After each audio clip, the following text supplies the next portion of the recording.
Ang mabuting balita ng Panginoon, ayon kay San Mateo.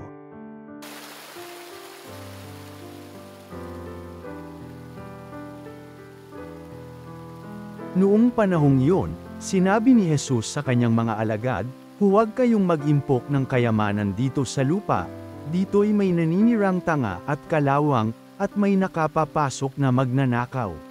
Sa halip, impokin ninyo ay mga kayamanan sa langit, do'y walang naninirang tanga at kalawang, at walang nakapapasok na magnanakaw. Sapagkat kung saan naruan ang inyong kayamanan, naruan din naman ang inyong puso. Ang mata ang pinakailaw ng katawan.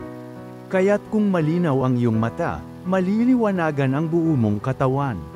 Ngunit kung malabo ang iyong mata, madirimlan ang buo mong katawan.